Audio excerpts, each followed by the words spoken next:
Hi friends, అందరికీ నమస్తే. ఈరోజు పొద్దున మనసు బాగాలేక గుడికి వెళ్ళిన ఫోన్ రింగ్ సైలెంట్లో పెట్టడం మర్చిపోయాను. అక్కడ పూజ జరుగుతుంది. అంతలే నా ఫ్రెండ్ ఒకడు ఫోన్ చేశాడు.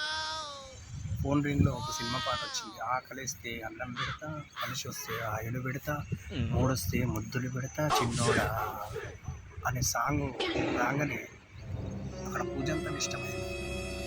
అక్కడ అందరు నన్ను ఒక అదోలా చూసారు.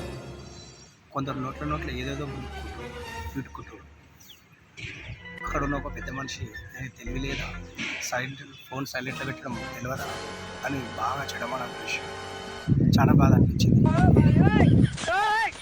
నేను ఒక టెర్రరిస్ట్ లాగా చూసి అందరూ వాళ్ళ చూపులు నా మనసు మీద బాధపరిచింది. ఆ పోకే సినిమాలో మీ చూపులు నా చూపులు అనే డైలాగ్ ఉంది కదా, సేమ్ వాళ్ళ చూపులు నా మనసుని బాధపరిచింది. ఏంద్రా నా జీవితం అని చెప్పేసి బయటకు వచ్చేసిన గుళ్ళో. ఇంతకు ఎవడరా నాకు ఫోన్ చేసి నాకు ఫోన్ చూసుకుంటే నా ఫ్రెండ్ వాడు ఒక ఫోన్ చేసి, ఏంద్రా ఎందుకు ఫోన్ చేసినావు అని చెప్పి వాళ్ళకి కాల్ చేస్తే, ఏం లేదురా మామ పని లేదు ఖాళీగా ఉన్నావు కదా, ఓటర్ తాగిపిస్తాను ఫోన్ చేసినా, ఏడున్నావు అని అడిగాను. నేను పలానా దగ్గర ఉన్నా. సరే నువ్వేడున్నావు అంటే నేను పలానా దగ్గర ఉన్నా, సరే వస్తున్నా అని చెప్పేసి పోయి నా ఫ్రెండ్ కలిసి అతడు ఒక ఆఫ్ తీసుకున్నాను. వైన్ షాప్కి వెళ్ళి కూర్చున్నాను. నా పక్కకు ఒక వ్యక్తి కూర్చున్నాడు. ఆయన కూర్చుంటాడు. అనుకోకుండా పొరపాటున నా చెయ్యి అతని కోటర్ షీష తగిలి కింద పడిపోయి ఆ షీష పగిలిపోయింది. వాడు సీరియస్ అండ్ పొద్దున కెమెరా తలకాయ లేదా, దిమాక్ లేదా, కళ్ళు కనబడుతుంది, అది దాన్ని చెడా మన చెప్తా సీరియస్ అయ్యి అతను నా ఫ్రెండ్ అన్న సారీ అన్న మా ఫ్రెండ్ కొంచెం మనసు బాగాలేదు అది దాన్ని అతన్ని సంప్రదించి నేను కూడా అతనికి అతన్ని అరే పర్వాలేదు దాంట్లో పొరపాటునే కదా తగిలింది, ఏం కదా అని చెప్పి అక్కడ ఉన్న ఒక వెయిటర్ని పిలిచి అదంతా క్లీన్ చేయించేసి మళ్ళీ ఒక కోటర్ తెప్పించి మళ్ళీ ఒక స్టఫ్ తెప్పించేసి ధైర్యం చెప్పి ఓదార్చిండు.